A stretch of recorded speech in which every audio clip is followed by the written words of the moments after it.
좋으신 하나님, 참으로 감사를 드립니다. 거룩한 주일 변함없이 주님 전에 나왔습니다.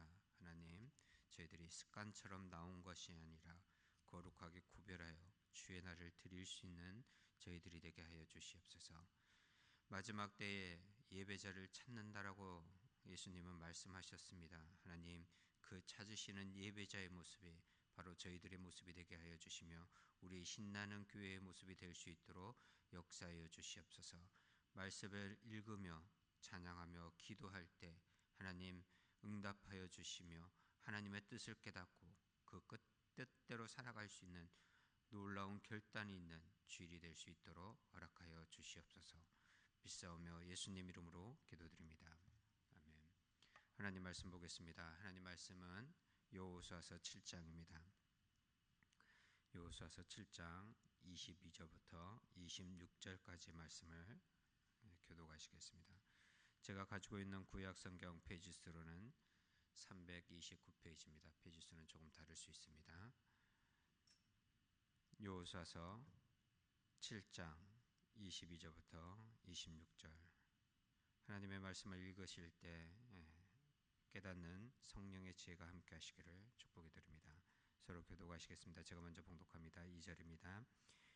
22절입니다. 이에 여호수아가 사자들을 보내매 그의 장막에 달려가 본즉 물건이 그 장막 안에 감추어져 있는데 은은 그 밑에 있는지라.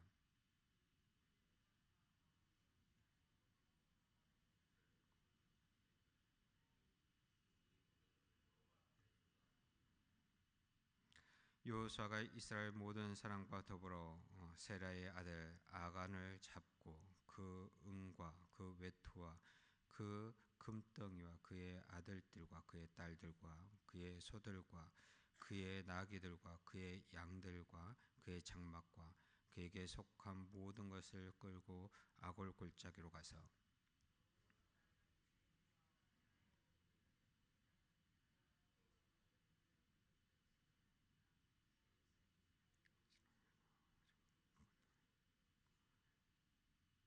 다 같이 봉독하시겠습니다. 그 위에 돌무더기를 크게 쌓았더니 오늘까지 있더라.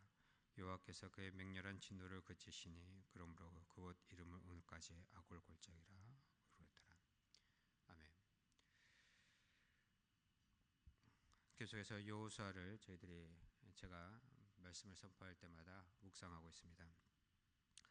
여호수아의 6장의 사건은 저 개인적으로 여호수아에서 가장 중요한 사건으로 생각하고 있습니다.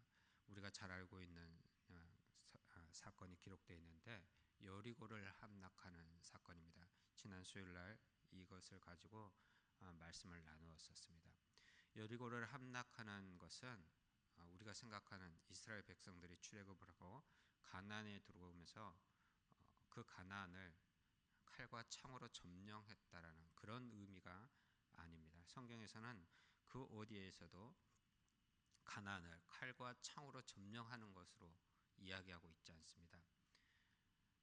가나안은 하나님께서 이스라엘 백성들에게 이미 주기로 예정되어 있었고 그리고 그 예정에 따라서 이스라엘 백성들이 그 주신 하나님의 약속을 믿고 그 약속대로 순종했을 때 얻는 땅입니다. 싸워서 쟁취하는 땅이 아니라 약속을 믿고 순종하며 복종할 때 얻는 땅입니다. 그 대표적인 사건이 여리고성이었습니다. 여리고성의 사건은 성경을 자세히 보면 군사적인 행동이 아니었습니다. 성경을 통해서 보면 이것은 종교적인 의식으로 하나님께서 그들에게 명령하셨고 그 증거가 무엇이냐면 이스라엘 백성들이 분 양각 나팔이었습니다. 양각 나팔은 속죄일날 부는 종교적인 나팔입니다. 그리고 희년을 기점으로 해서 그것을 불게 돼 있었습니다. 그래서 회복을 의미하며 원 상태로 돌아오는 처음 상태로 돌아오는 그래서 가나안이라는 땅이 우리는 어떻게 인식을 하냐면 가나안의 부족들이 살고 있었고 하나님이 이스라엘 백성들에게 주기로 예정되어 있었기 때문에 그들을 쫓아내고 이스라엘 백성들이 그것을 취한 것으로 오해하고 있는데요. 성경을 자세히 보면 이미 아브라함 이전 노아 때부터 이 가나안을 준비했고 그 준비 과정에서 이미 그 주인은 이스라엘 백성들이었습니다. 그래서 여리고의 사건은 회복의 사건이었습니다. 회복의 사건이면서 기쁨의 소식을 전하는 사건이었습니다. 어떻게 그것이 기쁨의 소식을 전하는 것이냐면 복음이 기쁨이 되는 것인데, 이 복음에는 양면성이 있습니다. 양면성이 무엇이냐면 그 복음을 받아들이면 기쁨이 되지만, 삶이 되지만, 복음을 거부했을 때는 죽음이 되는 것이에요. 그래서 여리고의 사건을 통해서 보면 복음의 놀라운 것이 선포되어지는 사건이었고, 그 복음을 받아들인 기생 라합과 그의 가족들은 구원함을 받았지만 나머지 여리고성의 모든 사람들은 진멸함을 당하게 된 것입니다. 그 대표적인 사건이었습니다. 그리고 나서 오늘 7장의 내용이 이어집니다. 7장은 6장의 한 인물과 이스라엘 백성 중에 한 인물인 아간을 아주 교묘하게 비교해서 기록하고 있습니다. 6장에 나와 있는 한 인물은 우리가 잘 알고 있는 라합이라는 인물입니다. 그 라합은 믿지 않는 사람들의 대표적인 모습으로 기록되어 있었습니다. 조금 전에도 말씀드렸지만 여리고의 사건은 하나님의 복음이 선포되어지는 귀중한 사건을 상징하는 모습이었고, 그것을 통해서 구원함을 받은 한 대표적인 인물이 라합이었다는 것입니다. 멸망할 수밖에 없는 땅이었습니다. 멸망할 수밖에 없는 여리고성 가운데서도 하나님의 복음을 믿는 그 사람은 살려온다라는 대표적인 인물로 라합을 들었습니다. 우리에게도 마찬가지입니다. 우리가 이 세상 사람들과 다를 게 뭐가 있겠습니까? 똑같이 예수 그리스도가 없었다고 한다면 우리는 멸망의 자녀, 죽을 수밖에 없는 존재들입니다. 그런데 그 죽을 수밖에 없는 그곳에서 하나님께서는 우리가 예수 그리스도를 믿음으로, 좀 더 정확히 우리에게 믿음을 허락하심으로 우리가 구원함을 받은 것입니다. 그 구원함의 받음은 무엇을 위해서 구원했다고 제가 설명드렸습니까? 자주 말하는 것인데 기억하실지 모르겠습니다. 하나님이 우리를 구원하신 것은 그래 너네들을 구원했고 그래 나의 자녀고 천국 백성이야 끝이 아니라, 그 구원하심에는 이런 의미가 있습니다. 어떤 의미겠냐면 사도 바울의 말을 빌리겠습니다. 바울의 말을 빌으면 사도 바울은 이렇게 표현하고 있습니다. 내가 복음의 빚진 자라고 표현하고 있습니다. 이것을 대부분 어떻게 이해를 하시냐면, 하나님이 사도 바울을 구원했기 때문에 사도 바울이 하나님께 복음의 빚을 졌어, 이런 개념으로 생각을 하십니다. 그런데 사도 바울은 그런 개념으로 이야기하지 않았습니다. 하나님이 자기를 구원한 이유가 있다라는 것입니다. 그 이유는 이방인의 사도로, 다른 믿지 않는 이방인들의 사도로 자기를 구원하셨다라는 것이에요. 그래서 이 구원은 누구 때문에 받은 것입니까? 하나님으로부터 받았지만 이방인들 때문에 구원을 받은 것이에요. 그러면 이 빚은 누구에게 있다? 이 빚을 누구에게 갚아야 되는 것입니까? 하나님께 갚는 것이 아니라 이방인들에게, 이방인 때문에 자기가 구원받았기 때문에. 다시 말해서 이방인을 구원할 계획이 하나님 가운데 없었다고 한다면 이 사도 바울이라는 존재도 필요가 없다라고 사도 바울은 인식을 한 것입니다. 마찬가지입니다.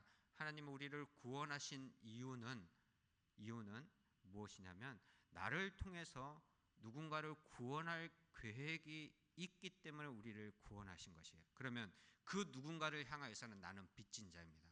그 빚을 갚아야 되는 것이에요. 그것을 우리가 자주 쓰는 용어로 전도를 해야 되는 것입니다. 그래서 모든 그리스도인들은 전도의 사명이 있다라는 것이 바로 그 이유입니다. 물론 예수님께서 직접 명령하시고 이런 것들이 있지만 그런 거 말고도 충분히 있습니다.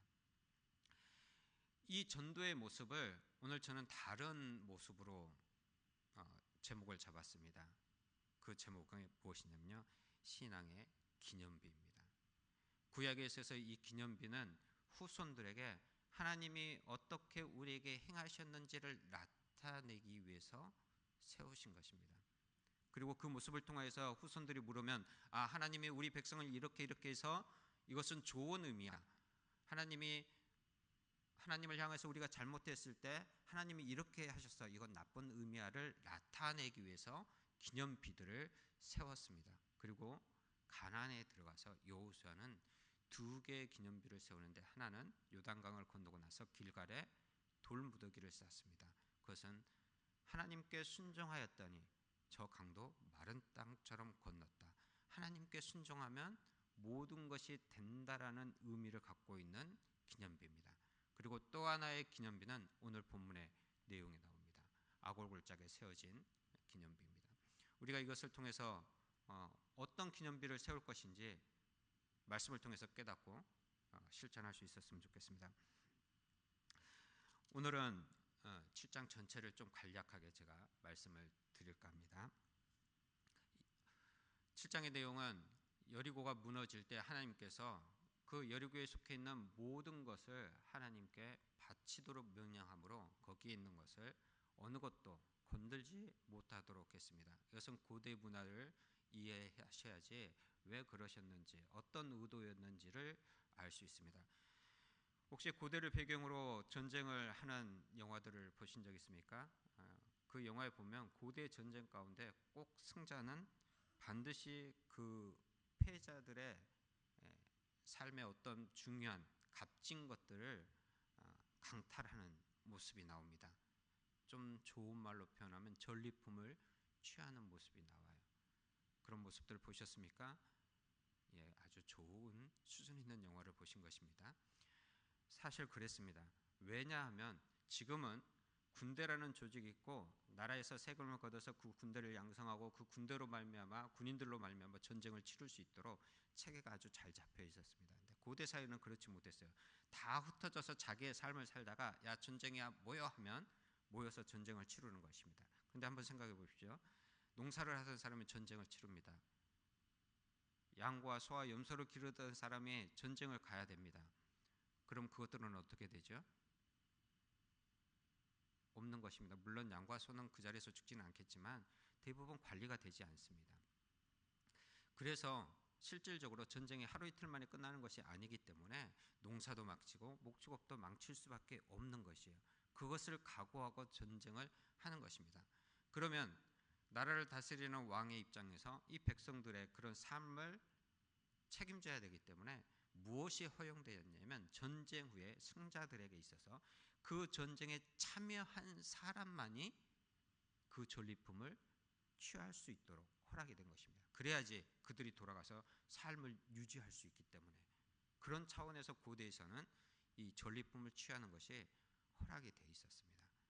그런 배경으로 오늘 본문을 바라본다고 한다면 하나님께서 왜 여리고 성에 대해서 전리품을 취하지 못하도록 하고 온전히 바치라고 했느냐? 그 전쟁은 누가 하신 것입니까? 하나님이 하신 것이에요.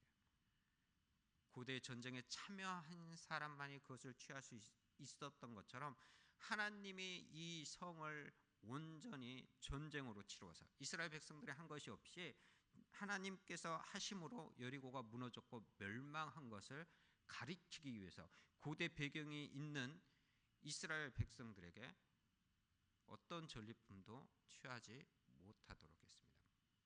또 하나 있습니다. 전리품을 취하지 못하도록 하면서 하나님께서 사용한 단어가 있습니다. 오늘 본문은 읽지 않았지만 7장 1절을 한번 읽어보겠습니다. 같이 찾아보시기 바랍니다. 7장 1절입니다. 바로 앞이니까 같이 읽어보겠습니다. 시작.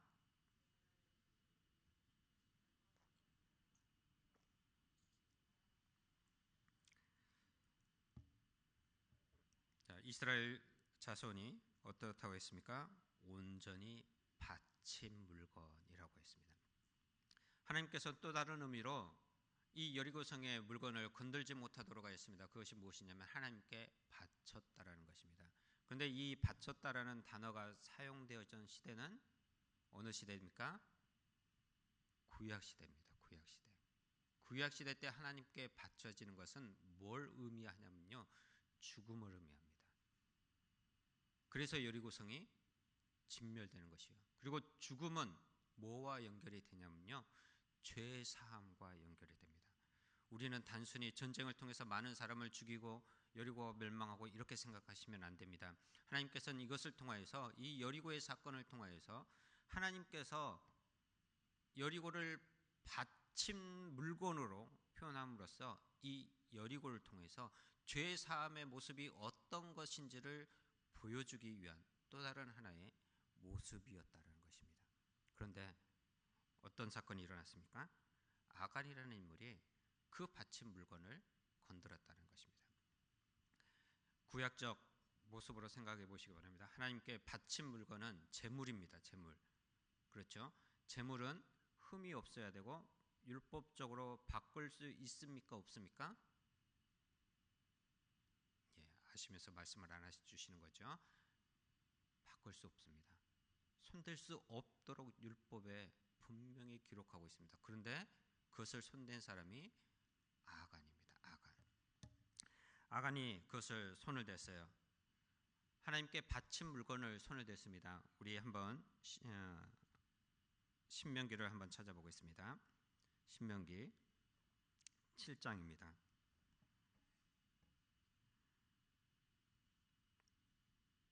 7장 1절부터 4절까지인데요. 4절 한 절만 보겠습니다. 가나안 땅에 들어가서 그들이 행할 것에 대해서 이야기하며 왜 그렇게 행해야 되는지에 관해서 설명한 것입니다. 7장 신명기 7장입니다. 4절 272페이지 같이 읽겠습니다. 시작. 그가 내 아들을 유혹하여 그가 여호와를 떠나고 다른 신들을 섬기게 함으로 여호와께서 너희에게 진노하사 갑자기 너희를 멸하실 것입니다. 자, 그 전에는 가나안 땅에 들어가서 각 족속, 헷 족속, 기르가스 족속, 아모스 족속, 가나안 족속, 브리스 족속, 휴이 족속, 여부스 족속을 다 진멸하도록 이야기하고 있습니다. 같은 신명기 20장에 보면 비슷한 내용으로서 진멸할 것을 요구하고 있으면서 그 이유에 관해서 말하는데 뭐라고 말씀하고 있습니까? 4절에 보면 그들이 너희를 유혹하여 여호와를 떠나게 할 것이다. 하나님께서 진멸하도록 하신 것은 신앙적인 문제였습니다. 물론 역사적으로는 전쟁을 통해서 그들을 죽이는 사건이었지만 이것을 통해서 하나님의 이스라엘 백성들과 그리고 지금의 우리를 향하여서 하시고자 하는 것은 하나님과 대적되는 것을 우리가 철저히 진멸하도록 하고 있습니다. 그 이유는 우리가 하나님을 속히 떠날까 함입니다. 신앙의 기념비를 세우는 것은 하나님께 붙어 있는 것입니다. 그리고 하나님께 의지해서 살아가는 것을 상징하는 것이에요. 그 신앙의 기념비를 제대로 세우지 못하면 우리는 하나님께 바친 것에 대해서 오해하지 마십시오. 뭐 헌금이나 물질 이런 것을 이야기하는 것이 아니라 바쳐드린 그것을 제대로 드리지 못한 사람이 되고 그 모습을 통해서 우리는 속히 하나님을 떠날 수밖에 없는 존재이기 때문에 성경은 곳곳에서 기념비를 세울 것을 이야기하고 있습니다. 이 사건을 통해서 아간이 하나님께 바쳐진 물건을 손을 댄 사건을 통해서 그 다음 중요한 이스라엘 백성들의 변질된 모습을 성경은 기록하고 있습니다. 그것이 뭐냐면 아이성의 사건입니다. 여리고성을 함락했습니다. 외형적으로는 이스라엘 백성들이 점령한 것처럼 보였습니다. 그리고 나서 이제 아이성을 보는데 그 아이성을 바라본 그들의 시선을 우리가 생각해 볼 필요성이 있습니다.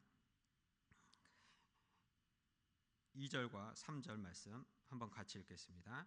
2절과 오늘 본문 7장입니다. 7장 2절과 3절을 같이 읽겠습니다. 제가 같이 읽겠습니다. 여호수아가 여리고에서 사람을 베델 동쪽 베다델 온 곁에 있는 아이로 보내며 그들에게 말하여 이르되 올라가서 그 땅을 정탐하매 그 사람들이 올라가서 아이를 정탐하고 여호수아에게로 돌아와 그에게 이르되 백성을 다 올라가게 하지 말고 이 3,000명만 올라가서 아이를 치게 하소서. 그들은 소수이니 모든 백성을 그리로 보내어 수고롭게 하지 마소서 하므로 라고 기록하고 있습니다. 3절은 별 문제 없어 보입니다. 왜냐하면 여리고성을 점령하러 갈 때에도 정탐꾼을 보냈습니다. 아이성을 향해서도 정탐꾼을 보냈습니다. 그런데 문제는 이들이 갔다 와서 보고한 내용입니다. 아이성은 작았습니다. 작은 성을 바라보면서 그들이 우리가 다 갈 필요 없어. 다 갈 필요 없기 때문에 우리 조금만 올라가자. 그래도 능히 이길 수 있어라는 것입니다. 근데 한번 생각해 보십시오. 가나안은 엄청난 군사 지역이었습니다. 여리고라는 성은 실질적으로 함락이 불가능한 성이었습니다. 도저히 불가능하였습니다. 성 자체가 이중벽으로 되어 있었고 그 이중벽 중에서 외벽은 8m의 길이입니다. 그리고 내벽은 6m입니다. 이스라엘 백성들이 함락할 수 없는 것이었는데 하나님의 명령에 복종하였더니 그들이 여리고를 얻었습니다. 그런데 그들의 판단이 어떻게 변합니까? 야, 아이성은 별거 아니야. 이 내용은 지금 여리고에 대한 그 승리를 하나님으로부터의 받은 것임에도 불구하고 자기 것으로 착각하였습니다. 그런데 중요한 것은 그 착각이 현실을 정확히 바라보지 못하겠다라는 것입니다. 아이성이 작다는 외형적인 것만을 바라보고 그들의 결론을 내립니다. 그런데 한번 생각해 보십시오. 고대 사회는 큰 나라가 작은 나라를 공격해서 뺏어서 자기 나라로 만들 수 있는 시대입니다. 그런데 여리고성 사람들이 아이성을 건들지 않았어요. 물론 그 전에 전쟁을 했는지 안 했는지는 잘 모르겠습니다. 그런데 여리고와 함께 동일하게 공존하고 있었다는 것은 이 아이성은 여리고와 비교해서 결코 약한 성이 아니라는 것이에요. 그런데 여리고가 무너졌고 그것이 자신들의 어떤 힘에 의한 것처럼 착각이 들자 야 우리가 다 올라갈 수고를 할 필요가 없어라고 그들이 고백을 합니다. 고백을 하고 우리 조금만 가자. 그래도 능히 이길 수 있어. 그런데 실패했습니다. 실패하고 그들이 하나님 앞에 여호수아가 이제 부르짖는 내용이 그 다음에 나옵니다. 13절을 한번 보겠습니다. 13절을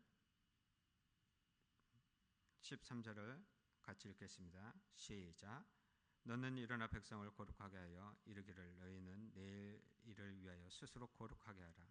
이스라엘의 하나님 여호와의 말씀이 이스라엘아 너희 가운데 온전히 바친 물건이 있나니 너희가 그 온전히 바친 물건을 너희 가운데서 제하기까지는 내 원수들 앞에서 능히 맞서지 못하리라. 하나님께서는 이 전쟁의 실패의 원인 그리고 이 모습을 통해서 앞으로 있어갈 전쟁에 있어서 그 주관자가 누구인 것을 이야기하고 계시냐면요. 하나님임을 이야기하고 계십니다. 그러면서 동시에 요구하는 것이 있는데 야 너네들 군사적으로 준비를 해야 돼 이러지 않았습니다. 뭐라고 하고 있습니까? 13절 백성을 어떻게 하라? 거룩하게 하라. 우리는 이 거룩에 대한 단어를 오해합니다. 어떻게 오해하냐면 율법적으로 열심히 잘 지키고 신앙의 여러 가지 모습들을 통해서 거룩해지는 것으로 생각합니다. 물론 외형적으로 그럴 수 있을 수 있습니다. 그런데 성경에서 말하는 거룩은 결코 그런 율법적인 거나 어떤 행위에 대한 것을 말하고 있지 않습니다. 만약 그렇다고 한다면 우리는 어느 정도 거룩할 수 있을까요? 하나님이 기대치까지 거룩해질 수 있을까요? 결코 그럴 수 없습니다. 왜냐하면 성경은 하나님께서 우리에게 이렇게 말씀하십니다. 내가 거룩하니 너희도 거룩하라. 하나님의 기준까지 거룩하라라고 이야기하고 있습니다. 이것은 율법적인 행위적인 것이 아니라요. 관계적인 것을 의미합니다. 하나님과 우리의 관계는 어떤 관계입니까? 성경이 여러 가지 모습으로 표현하고 있습니다. 그런데 그것을 한 단어로 표현하면 사랑의 관계입니다. 거룩하면 생각나는 것이 율법이죠. 율법의 대표적인 것이 십계명입니다. 제가 지난번에도 한번 말씀드렸지만 이 십계명은 야 너희들 지켜 안 지키면 죽여 이런 외형적인 모습의 의미가 결코 아닙니다. 그 십계명의 대표가 무엇이냐면 제1계명입니다.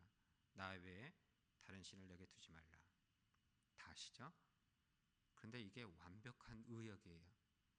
이 히브리 말을 번역하면 참 애매한 모습이 됩니다.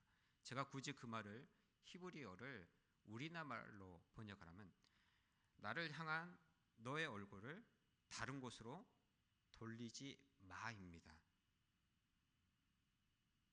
좀 더 쉽게 하나님을 향한 이스라엘 백성들의 얼굴을 다른 곳으로 돌리지 마가 원래 뜻이에요. 근데 그것을 참 표현하기 애매해서 의역한 것인데 참 잘 의역을 했습니다. 너무 멋있게 의역을 한 것입니다.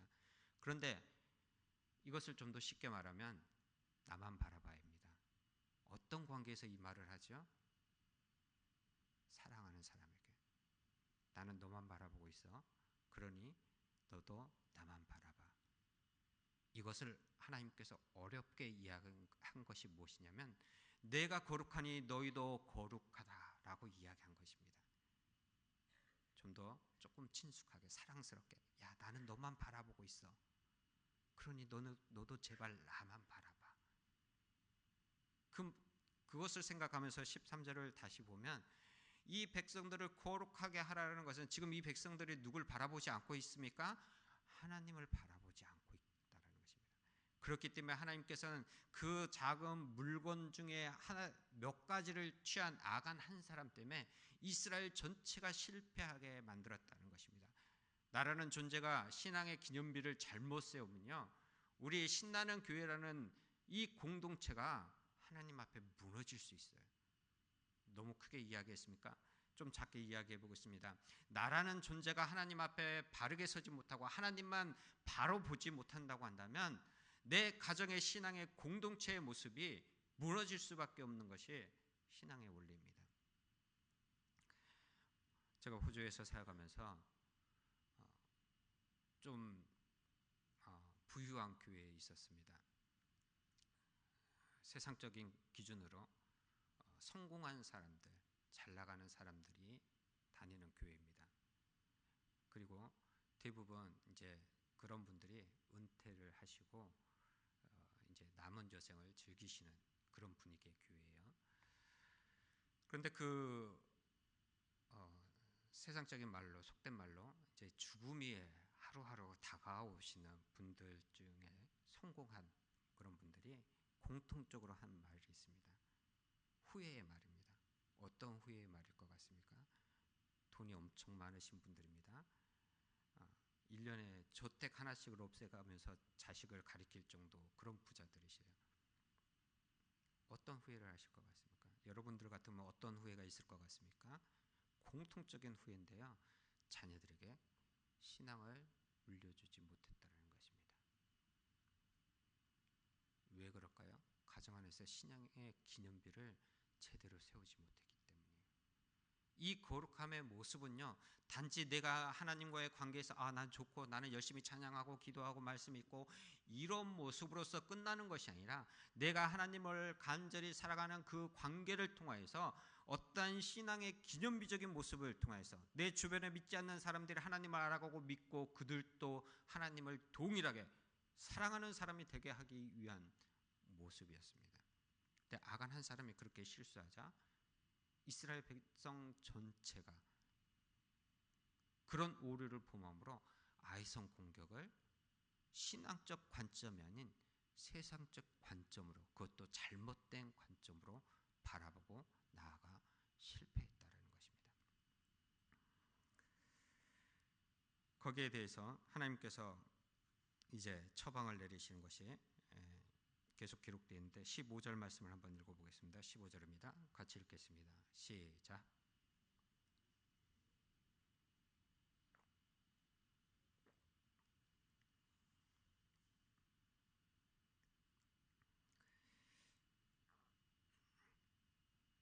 아멘.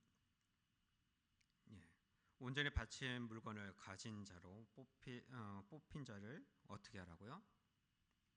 불사르라. 아주 잔인한 명령을 내리고 계십니다.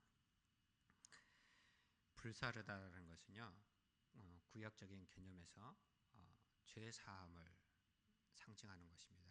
왜 죄 사함을 상징하느냐면요, 제사에 어떻게 되죠?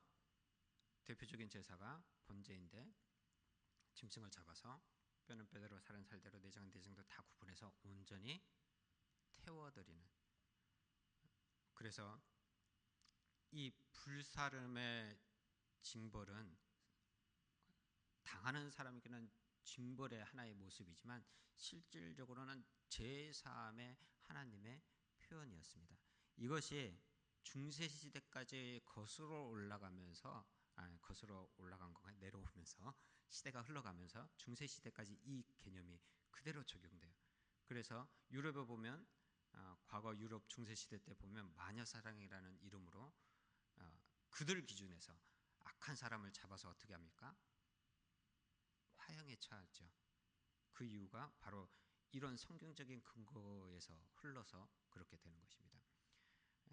단순히 하나님 참 잔인하다 뭐 이런 것이 아니라 이 불사름의 명령은 재물을 상징하게 하면서 그 재물이 탐으로 하나님과의 깨진 관계를 회복시키겠다라는 약속이에요. 한번 끝났어. 그래 너희들 죽어. 끝나버려. 이게 아닙니다. 특별히 선지서를 읽으시면서 좀 이게 두려운 마음들을 많이 가지십니다. 왜냐하면 계속 심판에 대한 이야기가 나옵니다. 그렇죠? 계속 멸망에 대한 이야기가 나옵니다. 그런데 하나님의 본심이 야 너네들 잘못했으니까 이런 심판을 줄 거야. 그래 망해봐. 이건가요? 좀 이해를 돕기 위해서 실질적인 이야기를 하겠습니다. 자녀들을 길러보셨죠? 아직 안 길러보신 분도 있겠지만 하다 보면 화날 때 많지 않습니까? 분위기가 저만 화내는 것 같습니다. 화날 때 많으면 막 이게 평상시 가지고 있지 않던 말도 내뱉잖아요. 화가 나면. 그런데 막 화가 나가지고 야 너 나가! 그런데 이 자녀가 네 부모님 뜻이군요. 알겠습니다. 나가버리면 그게 정말 부모님 아는 건가요? 부모님 뜻 아는 건가요? 그거는 그렇게 말하는 것은 진짜 나가라는 말이 아니라 그렇게 내가 화가 났으니까 너 내 자녀답게 좀 바르게 커봐 이런 의미잖아요. 성경에 하나님의 진노의 표현, 멸망의 상징들 그런 모든 것은 그렇게 받아들이셔야 됩니다. 야 너 끝나 이것이 아니라 그것을 통해서 야 정말 나의 자녀답게 좀 살아봤으면 좋겠어. 너네들이 정말 잘 됐으면 좋겠어라는 아버지의 마음입니다. 이 불사름도 그렇게 받아들이셔야 됩니다. 왜 불사름을 통해서 죄사함을 상징하게 하셨냐면 이것을 통해서 그 모습을 통해서 야 너네들 또 이렇게 죄 지으면 이렇게 너네들 죽을 거야가 아니라 그 모습을 통해서 하나님의 사랑하는 백성들이 바로 서기를 원하시는 마음이라는 것입니다.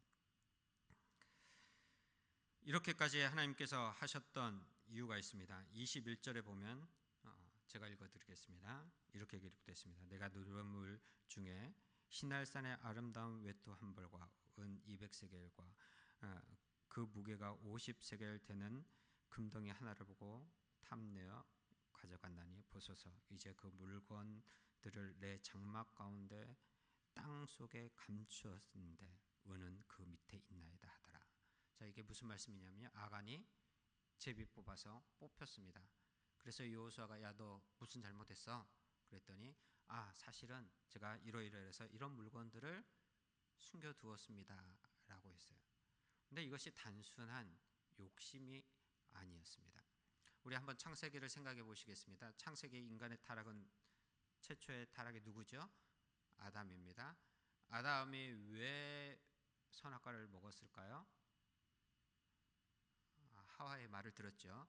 하와의 말을 들었는데 이 하와가 이 선악과를 먹은 이유는 누구랑 같이 된다고요? 하나님과. 종교적인 의미입니다. 하나님을 대적하기 위한 행동이었어요. 자, 그런데 아간이 하나님의 명령을 어기고 이것을 취했습니다. 단순히 물건이 욕심이 나서일까요? 그렇지 않음을 한 가지 물건을 통해서 정확히 꼬집고 있습니다. 그리고 7장 전체 조금 전에 우리가 생각했지만 종교적인 의미로 하나님께서 계속 이 사건을 몰아가는 이유가 있는데 그것이 뭐냐면 신할사의 아름다운 외투. 우리는 이것을 그냥 좀 고급스러운 것인가 보다 라고 하고 있는데요. 이것은 당시 종교의식에서 입던 보석이 박힌 옷입니다. 어떤 종교의식에서요? 가나안 땅에 있는 부족들이 행하는 종교의식에서 종교적 타락을 이야기하고 있는 것입니다. 아간의 범죄는 단순히 어떤 물건이 탐나서 그러면 저와 여러분들 이 자리에 있을 수 있을까요? 아간처럼 물건을 보면서 야 갖고 싶다, 탐낸다 이런 마음 없습니까? 저는 있어요. 여러분들은 없을지 모르겠지만 있습니다. 그러면 우리는 여기 존재할 수 있는 사람이 없어요. 그런데 하나님께서는 이것을 아간의 그 내면의 중심을 정확히 보신 것입니다. 종교적 타락이 하나님에 대한 사랑에 변질되고 세상에 대한 우상에 대한 것으로 변질되어 버린 것입니다. 그러면서 오늘 우리가 읽었던 본문의 내용이 진행됩니다. 그를 데려다가 죽이게 됩니다. 그런데 그 과정 속에서 21절 이후에 계속 반복되어지는 하나의 단어가 나옵니다. 그 단어가 뭐냐면 장막이라는 단어입니다. 장막. 말 그대로 그냥 집입니다. 집. 생활하는 주거지입니다. 그런데 성경에서 이 장막이란 단어는 공동체를 표현할 때 사용되었습니다. 여호수아는 의도적으로 이 여호수아를 기록하면서 의도적으로 이 사건 가운데 장막이라는 단어를 계속 반복해요. 그러면서 이 사건이 누구의 사건으로 이야기하고 싶냐면 공동체의 사건으로 이야기하고 싶은 거예요. 아간이라는 한 사람이 범죄를 했습니다. 그는 죄의 기념비를 세웠어요. 그런데 그 잘못된 죄의 기념비 때문에 이스라엘이라는 공동체가 하나님 앞에 무너질 수밖에 없는 상황이 된 것입니다. 나라는 존재가 어떤 기념비를 세우느냐에 따라서 어떤 신앙의 모습으로 기념비를 세워두느냐에 따라서 나의 가정의 공동체가 무너질 수 있습니다. 더 나아가서 우리 신나는 교회가 흔들릴 수 있다는 것입니다. 그만큼 중요한 것이에요. 신앙의 기념비. 그것을 신약에 와서는 어떻게 표현하냐면 본이 되라라는 표현으로 표현하고 있습니다. 26절입니다. 26절 좀 같이 읽어보겠습니다. 같이 읽겠습니다. 시작.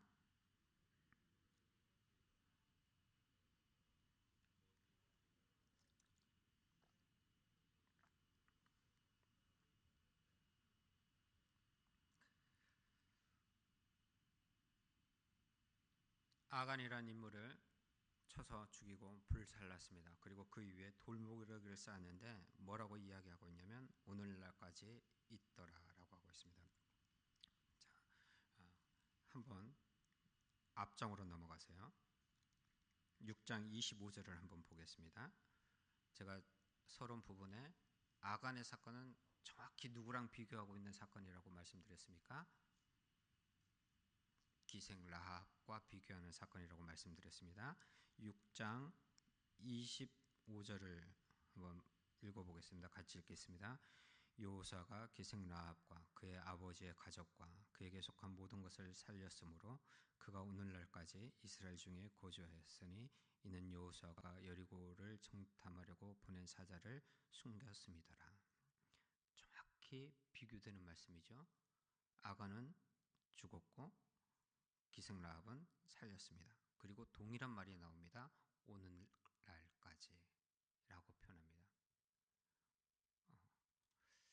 이 표현은 우리의 신앙의 모습이 계속적으로 흘러간다는 것입니다. 흘러간다는 것이요. 그리고 그 모습을 다른 것으로 표현하면 하나의 기념비가 됩니다.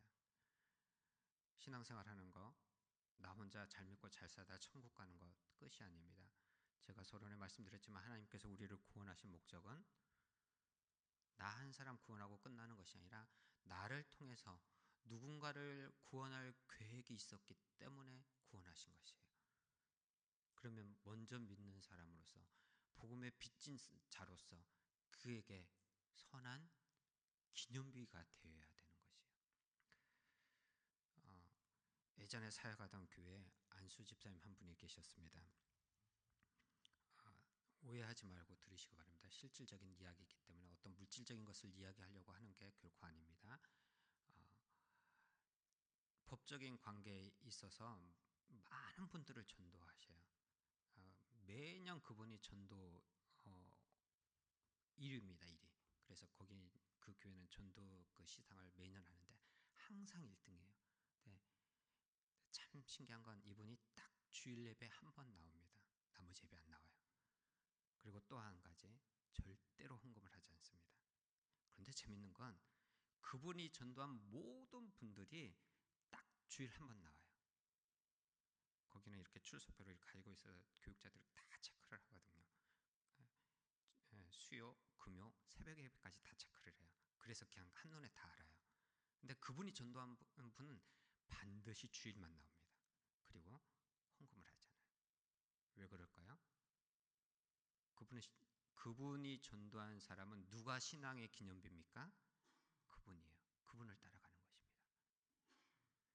오해하지 마십시오. 물질적인 것을 이야기하려고 꺼낸 말이 아닙니다. 여러분 한 사람 한 사람이 여러분도 모르게 신앙의 기념비로 서 있어요.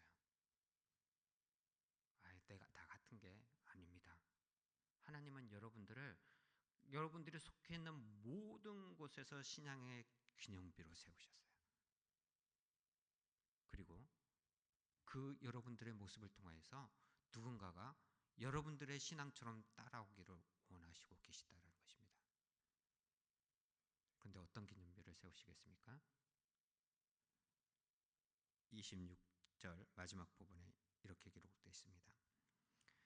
그 아간의 사건이 그리고 그 아간의 사건을 통해서 세운 기념비가 있는 곳을 아골골짜이라고 이야기하고 있습니다.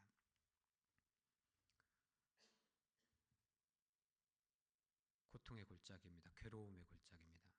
괴로움의 기념비를 세우시겠습니까? 아니면 요단강을 건너고 나서 길갈에 세운 하나님께 복종했더니 하나님께서 이렇게 인도하셨어라는 기념비를 세우겠습니까? 지금까지 아골골짜기에 세워놓은 기념비를 세웠다고 한다면 낙심하지 마시기 바랍니다. 하나님께서는 그것으로 끝내지 않으셨습니다. 호세아서 2장 15절에 보면 나중에 가서 찾아서 읽으시기 바랍니다. 시간이 많이 지나서요. 2장 15절에 보면 호세아입니다. 이 아골골짜기를 희망의 골짜기로 바꾸시겠다는 하나님이 선포가 있었습니다. 그것뿐만 아니라 이사야서 65장 10절에 보면 동일하게 이 아골골짜기가 희망의 골짜기, 생명의 골짜기로 바뀌는 것을 선포합니다. 만약 아골골짜기가 그냥 아골골짜기로 괴로움의 슬픔의 골짜기로 끝나버리면 우리에게는 아무 희망이 없습니다. 그전까지 아골골짜기의 기념비처럼 우리는 살아왔기 때문입니다. 그런데 그렇게 살아왔던 우리도 하나님께 순종하고 복종하면 희망이 되어지고 그것이 복으로 바뀌겠다는 것을 성경을 통해서 하나님께서 약속하고 계십니다. 저와 여러분들 신앙의 기념비를 세우시기 바랍니다. 그것도 긍정적이고 복된 기념비를 세우는 저와 여러분이 되시길 축복해 드립니다. 함께 기도하겠습니다. 이 시간 함께 기도할 때 우리의 모습을 돌아보면서 내가 그 이전까지 과연 아름다운 신앙의 기념비를 세웠는지 아니면 아골 골짜기에 세운 그런 기념비를 세웠는지 돌아보며 회개하는 시간을 가졌으면 좋겠습니다. 기도드리겠습니다. 살아계신 하나님 아버지 참으로 감사를 드립니다. 이 하나님 아버지 오늘 이 시간 저희들의 모습을 통하여서 하나님 우리가 과거에 어떤 신앙의 모습으로 살아갔는지를 돌아볼 수 있게 하신 하나님 참으로 감사드립니다. 안타깝게도 우리는 아간처럼 아버지 하나님 잘못된 신앙의 기념비를 세우는 모습으로 살아가고 있지는 않습니까? 하나님 이 시간 그 모습을 내려놓을 수 있도록 허락하여 주시옵소서. 우리의 모습이 우리의 위치가 어디에 있든지 우리는 하나님의 기념비로서 하나님을 전하는 자들임을 오늘 아버지 우리가 고백할 수밖에 없는데 우리가 잘못된 신앙을 증거하고 있는 기념비를 세웠다고 한다면 이 하나님 아버지 이제는 돌이킬 수 있게 하여 주시옵소서. 하나님께서는 아골 골짜기도 변화해서 희망의 골짜기가 되게 하시는 하나님이시지 않습니까? 이 하나님 아버지 우리의 모습이 하나님 앞에 바로 설 수 있게 하여 주시옵소서. 우리의 신앙의 기념비가 바로 되어서 나뿐만 아니라 내 주변의 사람들이 나의 가정이 우리 신앙의 공동체인 우리 신나는 교회가 하나님 앞에 멋지게 드려 쓰임을 받고 하나님께 인정받는 그런 놀라운 기념비의 모습이 될 수 있도록 이 하나님 아버지 역사하여 주시옵소서.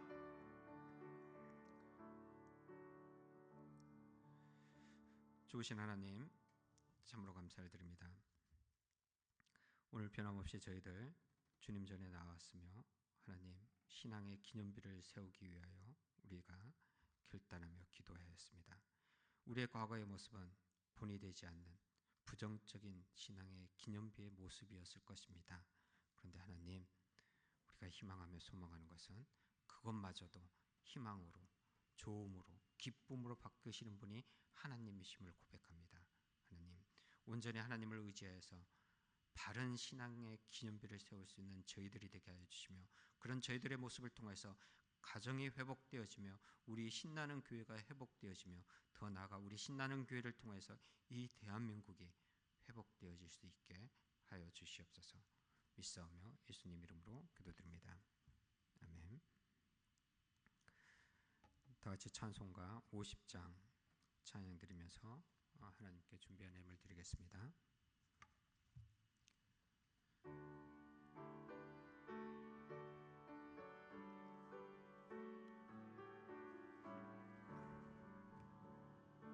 내게 있는 모든 것을 아낌없이 드리네.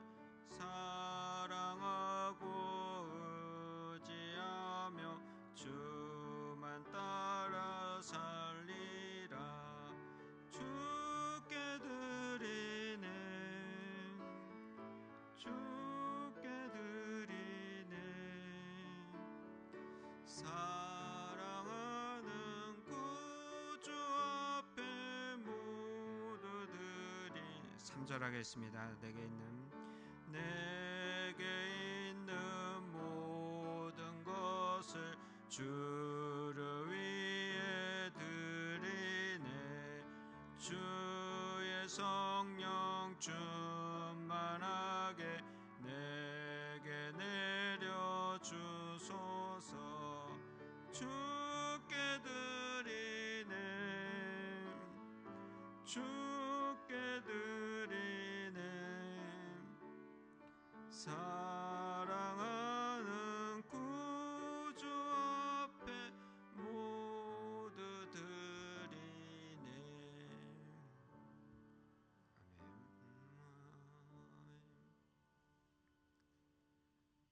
네, 교회 소식 들으시기 바랍니다.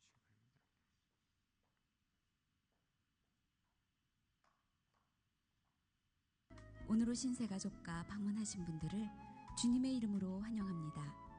예배 후 병점은 3층 새가족실에서, 동탄은 1층 새가족실에서 담임 목사님 및 지역 담당 교육자와의 만남이 있습니다.